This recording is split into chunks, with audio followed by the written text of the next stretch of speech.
On entend parfois évoquer la notion de bon stress et de mauvais stress. Je ne crois pas que cette situation soit probante. Nous avons défini le stress comme les conséquences, en fait, pour l'individu, d'un écart entre ce qui se produit et ce qu'il attend. Par l'entraînement, on va évidemment aguerrir des gens, aguerrir par exemple des commandos, de façon à ce qu'ils aient une réaction plus mesurée et surtout qu'ils puissent, dans la durée, faire face à des situations de stress qui est leur quotidien.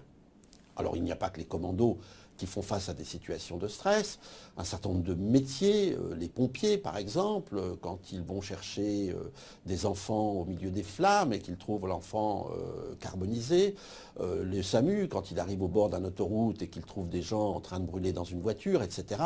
Toutes ces situations conduisent inévitablement à des stress profonds et donc il va falloir faire face à ce type de stress.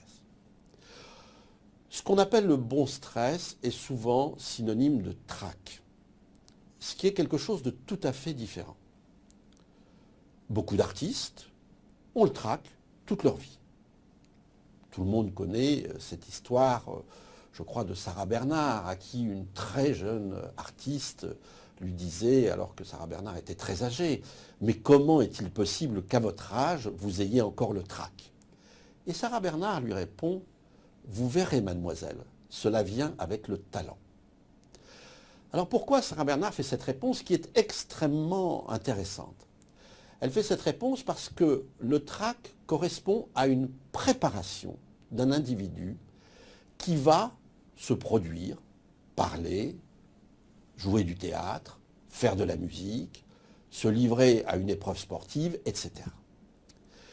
Et à ce moment-là, qu'est-ce qui se passe? Il se passe que l'individu rassemble toute son énergie sur la prestation qu'il va donner. Et rassemblant toute cette énergie, il choisit, alors c'est quelquefois inconscient bien sûr, mais il choisit presque une attitude d'auto-hypnose qui consiste en fait à débrayer son système sensoriel. Autrement dit, l'individu se trouve à ce moment-là dans une situation où, comme il est tout à ce qu'il va faire, il n'entend plus rien, il ne ressent plus rien en quelque sorte de ce qui se passe autour. On pourrait dire qu'il y a dissolution de l'enveloppe psychique qui nous protège et qui est constituée par notre système perceptif, et cette dissolution fait que d'un seul coup on est à nu. Et là, on a une réaction qui ressemble effectivement à celle du stress, puisque c'est un écart entre ce que l'on vit normalement, où notre enveloppe psychique nous protège, et ce qui se passe à ce moment-là dans la période. Alors me direz-vous, ce qui est assez curieux, c'est qu'à partir du moment où ces gens qui ont le trac se mettent à jouer leur pièce de théâtre, à jouer leur instrument de musique, le trac disparaît. Oui, parce qu'il semblerait qu'il y ait là reconstitution en fait d'une enveloppe protectrice, la personne se trouvant à ce moment-là dans un univers tout à fait particulier. Elle est donc effectivement toujours en transe, parce qu'on ne peut pas faire de telles prestations sans être en transe, mais elle se trouve en transe dans un espace qui devient un espace protecteur, qui est celui de l'enveloppe musicale, qui est celui de la pièce de théâtre, de l'enveloppe en fait.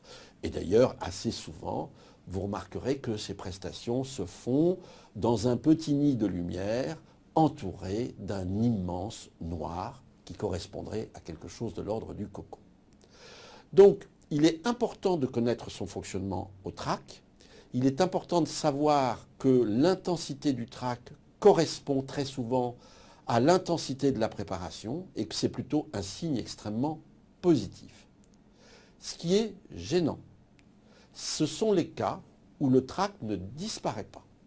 Et là, cela signifie que, en fait, on est plutôt du côté d'un stress authentique et qu'il y a un mauvais débrayage du système perceptif et qu'il y a, pourrait-on dire, une véritable angoisse à délivrer la prestation. Ça relève bien sûr du domaine de la psychothérapie.